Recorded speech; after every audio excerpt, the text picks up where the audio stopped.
자, 우리가 시간을 정해서 이렇게 함께 기도한다고 하는 것은 굉장히 중요한 것입니다. 그리고 소중한 것이에요. 시간을 정하여 기도한다. 여러분, 오늘 베드로와 요한이 제9시 기도 시간에 성전에 올라가다가 나흘 때부터 걷지 못하는 이와 같은 자를 만나게 되지 않습니까?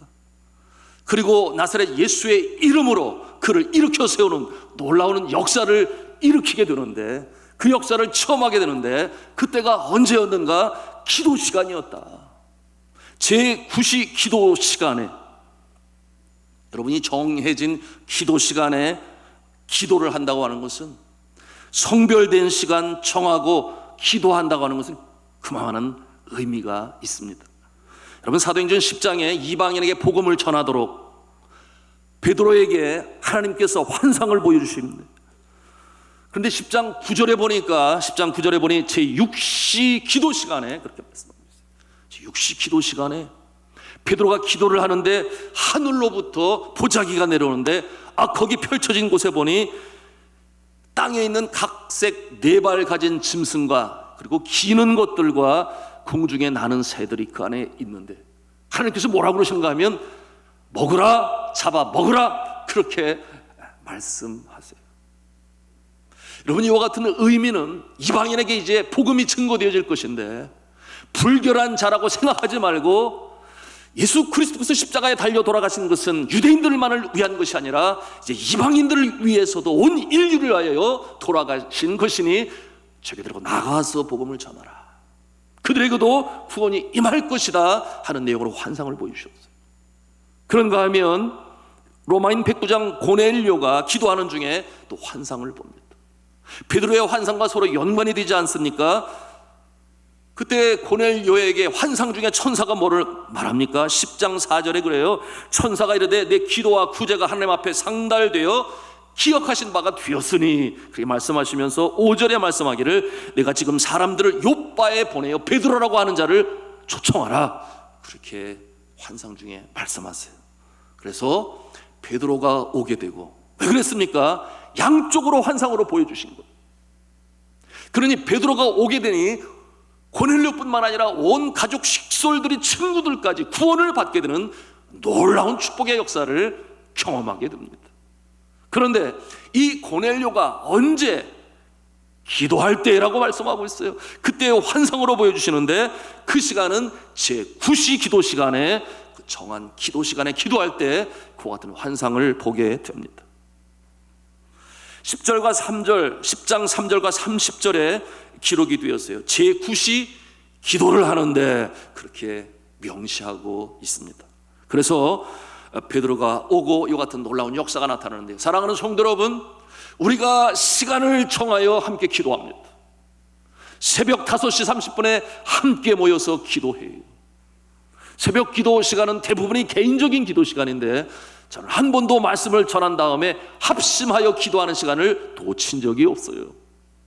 왜냐하면 정시 함께 모인다고 하는 것은 함께 기도할 수 있는 여건, 조건, 상황, 환경 하나님께서 만드시는 줄로 믿습니다. 그런가 하면 금요일은 너무나 정확하죠. 금요일에는 우리가 합심으로 기도합니다. 공동의 기도 제목을 가지고 기도할 때 하나님께서 들으시는 줄로 믿습니다. 두세 사람이 내 이름으로 모인 곳에는 나도 그들 중에 함께 있느니라. 이것이 모이는 자에게 주시는 하나님의 축복인 것이죠. 자, 이와 같은 모습, 우리가 이와 같은 특별한 역사심이 정시에 함께 모여 그 시간에 기도할 때 역사가 나타나는데, 이와 같은 역사가 이 밤에도 나타날 줄로 믿습니다. 확신을 가지고 우리가 기도해야 돼요. 한편으로 그런 질문이 나타날 수 있어요. 뭐냐 하면, 성경에 말씀하시기를 쉬지 말고 기도하라 그랬는데 정신은 뭐고 쉬지 말고 기도하는 건 또 뭐냐, 서로 상충이 되는 것이 아니냐, 뭐 이런 질문을 가질 수 있습니다. 여러분, 쉬지 말고 기도하라 라고 하는 그 의미는 항상 주를 생각하는 것이에요. 먹을 때도 마실 때도, 먹든지 마시든지 무엇을 하든지 주님을 생각하면서 출근을 하면서도, 운전을 하면서도, 전철 안에 있으면서도 주님이여 내가 일터로 갑니다. 이제 거래처 새로운 사람을 만나야 되는데 어떻게 하면 되겠습니까? 주님 힘 주세요. 쉬지 않고 영혼의 호흡이라고 그렇게 표현하지만, 그러나 정시에 기도한다고 하는 것은 아주 특별한 하나님의 바라심이시고 또한 기다리심이 그 가운데 있어요. 여러분, 시간을 정한다고 하는 것은 다른 일로 그 기도 시간이 방해받지 않도록 마음의 다짐을 하죠. 여러분, 갑자기 이 자리에 나온 건 아니지 않겠습니까? 오늘은 금요일이야. 금요 기도회에 나가야 돼.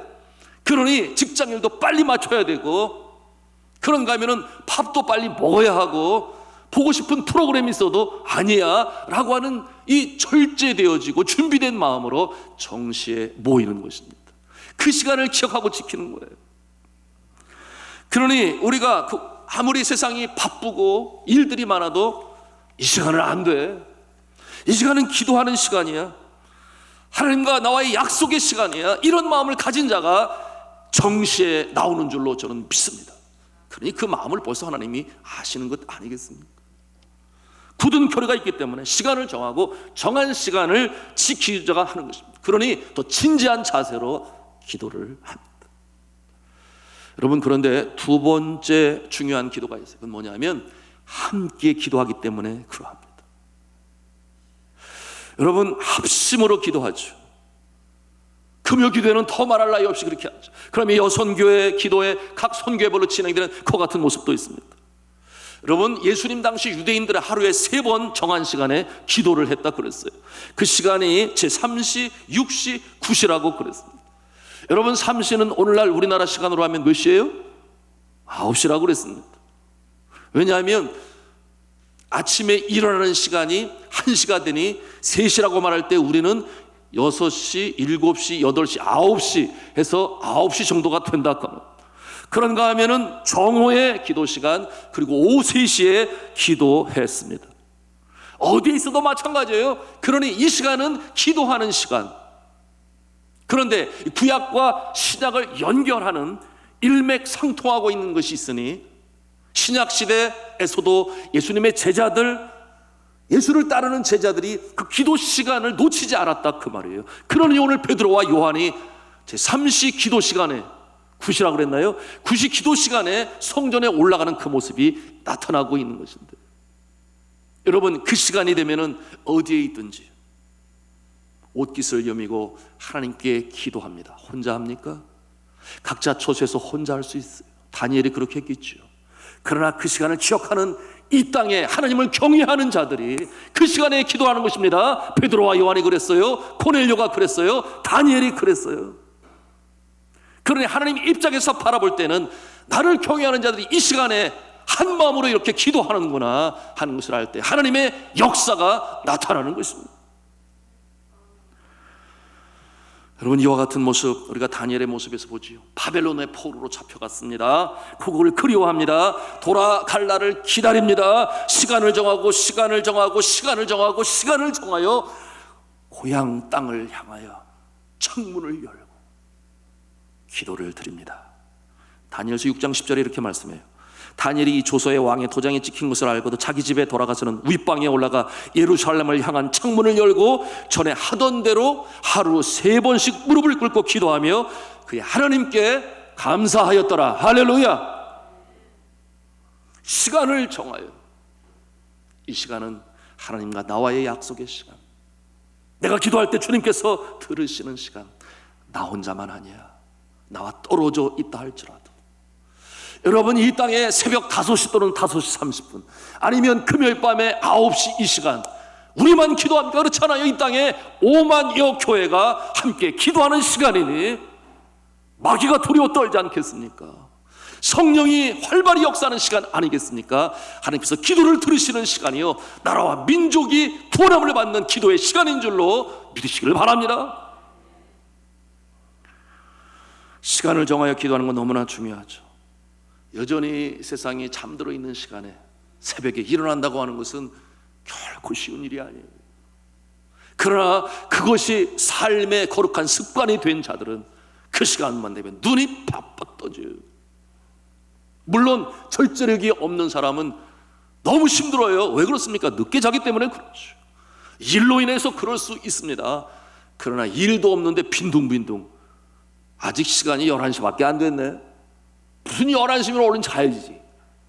그래야지 일어날 수 있는 거죠. 여하튼 새벽에 기도합니다. 누구의 모습인가요?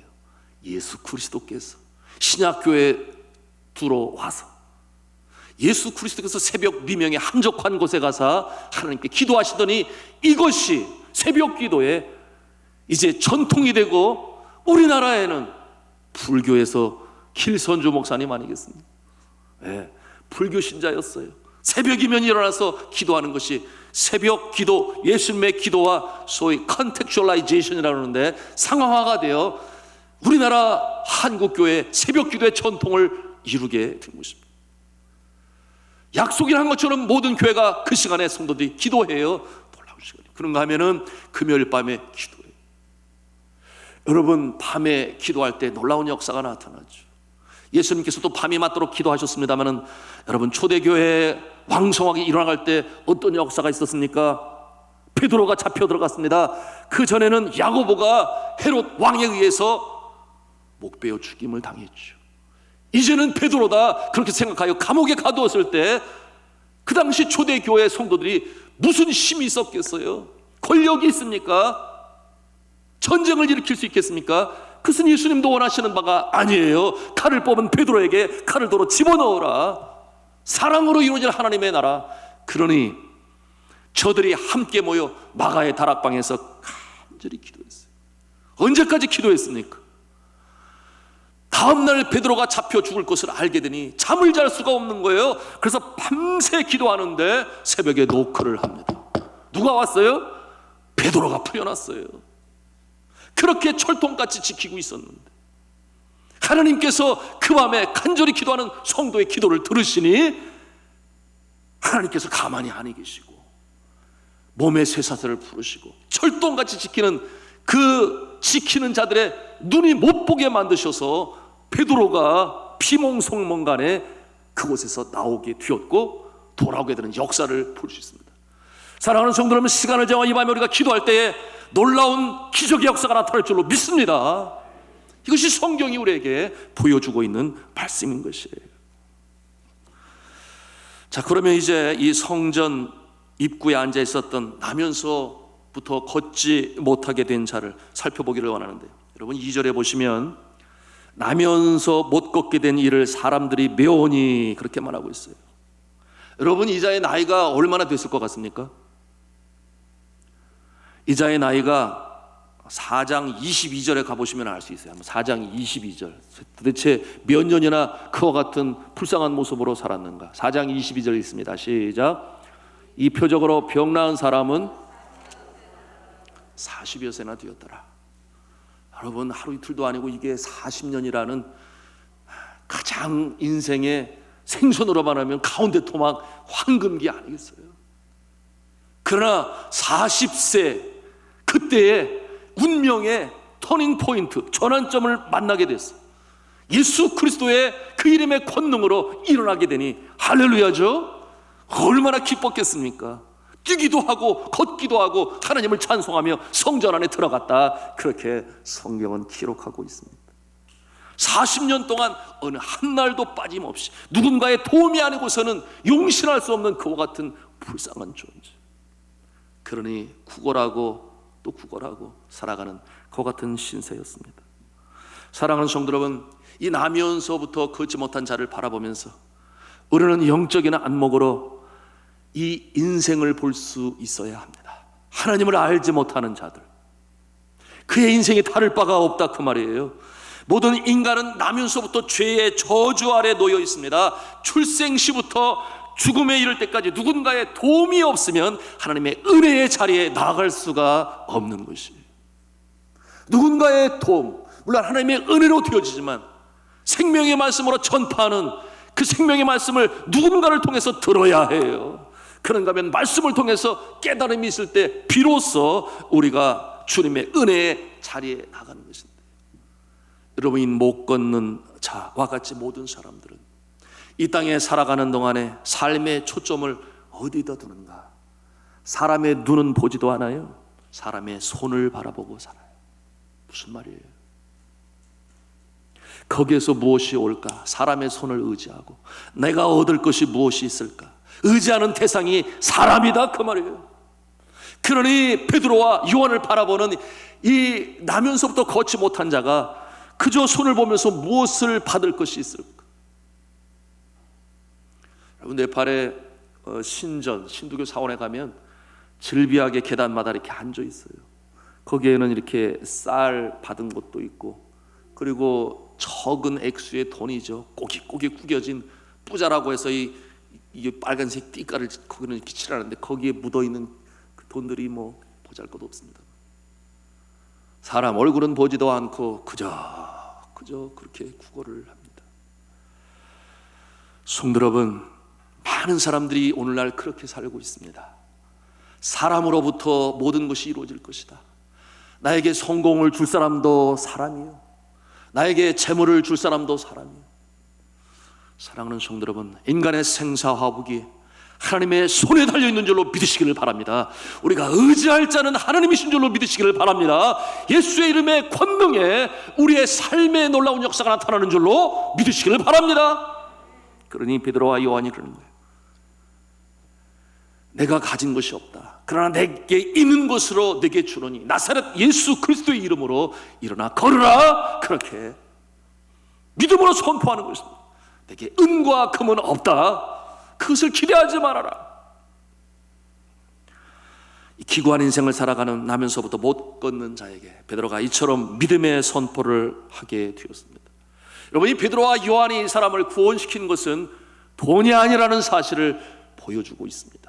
그런가 하면 사람의 방법으로 치료한 것이 아님을 우리에게 분명히 보여주고 있습니다. 전적으로 예수 그리스도의 이름으로 한 것이었습니다. 그 이름의 권세와 능력으로 이를 이룬 것입니다. 이 같은 모습은 무엇을 보여주는가? 초대교회가 왕성하게 힘있게 3,000명이 2,000명이 주 앞에 돌아오는 역사는 어떠한 인간적인 기술과 방법, 테크닉이 아니라 전적으로 하나님의 능력, 돈으로 된 것이 아니다, 사람의 스킬로 된 것이 아니다, 하나님의 능력으로 그렇게 초대교회는 풍성장했다라고 하는 것을 우리에게 보여주고 있으니 이 같은 모습이 오늘날 이 시대 한국교회도 나타날 수 있기를 저는 주님의 이름으로 간절히 기도하고 또 기도합니다.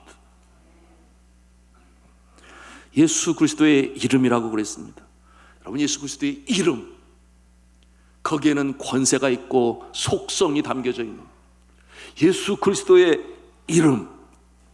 여러분, 그렇기 때문에 우리가 기도할 때 누구의 이름으로 기도해요?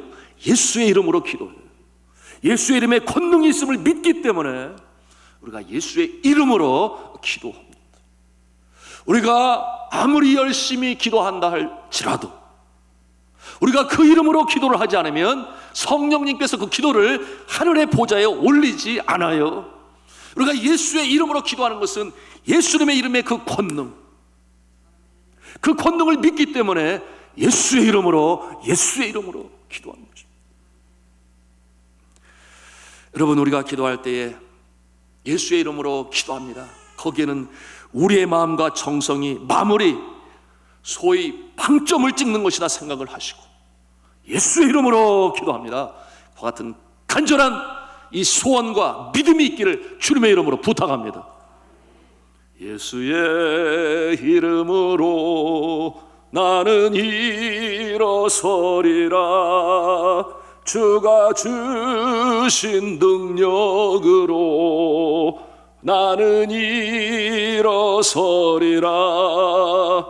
원수가 달려와도 쓰러지지 않으리. 예수의 이름으로 일어서리라. 여러분, 예수의 이름과 예수의 권능이 함께 연결이 된 신학적으로 잘 표현된 찬송이에요. 자, 이 찬송을 참 좋아합니다.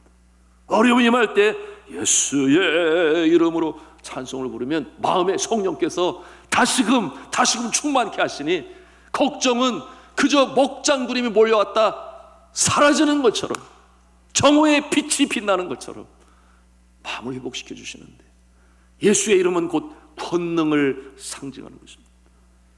예수의 이름으로 기도하시고 예수의 이름으로 귀신을 물리치고 예수의 이름으로 병만을 물리치는 역사가 나타날 수 있기를 주님의 이름으로 축복합니다. 여러분, 그 이름으로 우리가 기도하죠. 아무리 권세가 많은 왕의 이름으로? 아니요. 권력이 있는 대통령의 이름으로도 아니요. 돈이 많은 기업가 재벌의 이름으로도 아니라, 우리가 그 이름으로 이 땅에서 잘 되는 것이 아니라 예수의 이름으로, 그 권능의 능력으로 복된 인생으로 살아가는 줄로 믿습니다. 자, 예수 그리스도 안에서만 저주받은 삶이 구원을 받는 것이죠. 여러분, 영혼에 뿌리 박힌 죄는 그 어느 누구도 용서할 수가 없는 것입니다. 십자가에 흘리신 예수 그리스도의 보혈만이 우리 영혼에 뿌리 박혀있는 죄를, 사망에 쏘는 것을 이기시고 용서하시고 하나님과의 관계로 샬롬의 상태를 이루십니다. 그렇기 때문에 예수의 이름이 너무나 우리에게 소중한 것이죠. 그런데 우리가 꼭 알아야 할 것이 있습니다. 나면서부터 못 걷는 이 사람이 일어나는 기적의 역사를 누가 하셨는가 하는 것인데, 많은 사람들이 혼돈이 와요. 베드로가 한 것 아닌가? 요한이 한 것 아닌가? 아니요. 베드로는 이에 대해서 혼돈스러워할 그 주변에 있는 성전 문 앞에 있는 사람들에게 명료하게 확실하게 가르쳐 줍니다. 내가 아니다. 왜 나를 보느냐? 내가 한 것으로 착각하지 말아라. 내가 아니다 하는 것을 천명합니다. 그 내용이 오늘 성경에 나타나 있어요. 초점이 예수 그리스도를 향하여 있어야 되는데, 사람을 향하여 그 초점이 갈 때 문제가 불거지기 시작합니다. 그리고 그 일을 행한 자는 교만이 싹트기 시작합니다. 교만이 싹트기 시작합니다. 그가 나중에는 우쭐해지기 시작하고, 그러므로 그 교만은 패망의 선봉장이라고 부릅니다. 결국은 이단의 교주가 되어버린 그런 모습들도 있어요. 여러분, 저는 이와 같은 모습을 방지하고 또 예방하기 위하여 어떻게 하는가, 제 스스로 얽매는 것이 좀 많은데요, 일부러 선포하고 아니면 만들어 놓고 그거 안 지키면 저게 목사냐 이런 소리 듣지 않으려고 하는데, 그 중에 하나가 뭐냐 하면, 우리 구역장, 남성 구역장, 여성 구역장 방에 비상 기도들 올리면 바로바로 올립니다. 함께 기도합니다. 그러니 같이 기도해요. 잠깐 일 멈추고 1분이라도 2분이라도 함께 기도하십시다. 저도 간절히 기도해요. 그런데 역사가 나타나요. 여러분이 구역장 기도방이 대단합니다. 지난 4년 반 동안에 여러분은 얼마나 역사가 나타났는지 몰라요. 여러분, 이와 같은 모습을 볼 때에 우리는 똑같이 생각하는 거예요. 누군가가 신유의 은사가 있어서 심령이 청결한 모습으로 기도를 했기 때문에 이 역사가 나타나는데, 저는 생각을 합니다. 우리 구역장님도 아주 신령한 분이 계셔. 우리 성도님도 또 그런 생각을 하죠. 우리 목사님이 신유의 은사가 있으신가 봐, 이런 생각을 하지만, 우리는 똑같이 초점을 어디에 둡니까? 믿음의 주요를 온전케 하시는 주님만을 바라보는 하나님의 사람들이 되는 것입니다. 그러니 겸손한 마음으로 기도하는 거예요. 그리고 역사는 나타나는 것이에요. 오늘 말씀에 그러지 않나요? 이 12절 말씀을 같이 찾아가서 읽도록 하겠습니다. 12절입니다. 시작. 베드로가 이것을 보고 백성에게 말하되, 이스라엘 사람들아, 이 일을 왜 놀랍게 여기느냐? 우리 개인의 권능과 경건으로 이 사람을 걷게 한 것처럼 왜 우리를 주목하느냐? 왜 우리를 주목하느냐? 우리를 바라보지 마라. 예수님의 권능, 그것으로 된 것입니다. 그런가 하면 16절에는 또 뭐라고 그럽니까? 우리 16절 말씀을 읽도록 하겠습니다. 시작. 그 이름으로 믿음으로 그 이름이 너희가 보고 아는 이 사람을 성하게 하였나? 예수로 말미암아 난 믿음이 너희 모든 사람 앞에서 이같이 완전히 낫게 하였느니라. 아멘. 자, 여기에 어디에다 방점을 찍느냐? 믿음이 너희 모든 사람 앞에서 이같이 완전하게 낫게 하였느니라. 이렇게 되면 사람에게 바로 가는 거예요. 베드로의 믿음이 낫게 하였다. 그런데 그 앞에 분명히 뭐라고 말씀하고 있습니까? 예수로 말미암아 난 믿음이, 그렇게 말하고 있어요. 예수로 말미암아 난 믿음이. 예수님께서 그 순간 역사하신 것입니다. 저는 아픈 사람들을 위해서 기도할 때가 종종 있어요. 어떤 때는 목양실로 직접 찾아옵니다. 그런가 하면 병원으로 저를 부릅니다. 찾아올 때에 어느 분은 제가 능력이 있기 때문에 기도 받으러 온다, 그런 마음으로 찾아오시는지 모르겠습니다. 그럴 때 저는 생각을 합니다. 이분이 기도하면 하나님의 능력의 역사가 나타나는 줄을 믿기 때문에 주의 종을 찾아오는구나, 그렇게 생각을 합니다. 그리고 기도하죠. 다시 말씀을 드리면 오늘 말씀을 통해서 우리가 확실히 알 수 있어요. 첫째, 이 기도의 역사가 신유의 역사로 나타나는, 거기에는 원리를 우리가 볼 수 있는, 첫째, 무엇보다 제일 먼저 기도하는 자의 믿음이 중요합니다. 저든 구역장님이든 장로님이든 선교사님이든 기도하는 자의 믿음은 너무나 중요해요. 예수님이 역사하시지만 통하여 through him, it is the name of Jesus Christ. 오늘 성경문이 영어로 보면 아주 분명한데 through him이라고 나타나는데요. 그 믿음이 이 기도하는 자의 믿음을 통하여 누구의 능력이? 예수 그리스도의 그 이름의 능력이 나타난다 그랬으니 기도하는 자가 반드시 믿음이 있어야 합니다. 자, 방금 전 읽은 16절 말씀에 보니까 오더가 뭐라고 그랬는가 하면 그 이름을 믿음으로, 주어가 누구겠습니까? 아니지. 여기 이 말씀의 주어 16절 말씀 처음에 그 이름을 믿음으로, 누가? 예수님이 믿음으로? 아니죠. 그 예수 그리스도의 이름을 믿음으로라고 했는데 그것은 바로 이 베드로의 믿음을 말하고 있는 것이죠. 베드로의 믿음. 이 베드로의 믿음으로 말미암아 그 이름이 너희가 보고 하는 이 사람을 성하게 하였나니, 이렇게 볼 수 있다. 그러니 성경에서도 말씀하지 않습니까? 의인의 간구는 역사하는 힘이 크민이라, 야고보서 5장 16절의 말씀이죠. 제희와 같은 믿음이 너무나 중요하고, 그런가 하면은 두 번째 기도를 받는 자의 믿음이 또한 중요합니다. 우리가 이것을 알아야 돼요. 예수님을 영접하고 그 이름의 권세를 믿을 수 있어야 합니다. 그러니 예수님께서도 물으시지 않으셨나요? 병자를 고치실 때에 내가 믿느냐? 믿음대로 될지어다, 이와 같은 말씀을 주세요.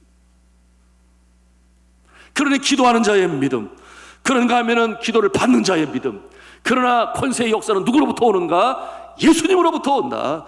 이와 같은 자세를 가져야 하는 것입니다. 그 다음에 이 치유의 역사에 중요한 것은 바로 뭐겠습니까? 낫게 하시는 분이 계시니 바로 하나님이심을 믿습니다. 언제고 능력의 근원은 하나님이 되시는 것입니다. 그래서 본문에서 말씀하죠. 16절에 그 이름이 이 사람을 성하게 하였나니, 그 이름이, 누구의 이름이? 예수의 이름이 이 사람을 성하게 하였나니, 이렇게 우리가 말씀을 중간에 있는 것을 빼고 읽을 수가 있는 것입니다. 예수의 이름, 예수의 권세, 그렇게 나타나는 것이죠. 그런데 저는 자주 경험을 했습니다. 병자를 위하여 기도할 때 정말 중요한 것이 무엇이냐? 주님의 마음을 품고 기도하는 것이, 한 영혼을 사랑하는 마음으로, 한 영혼을 사랑하는, 긍휼히 여기는 마음으로. 얼마나 힘들었을까.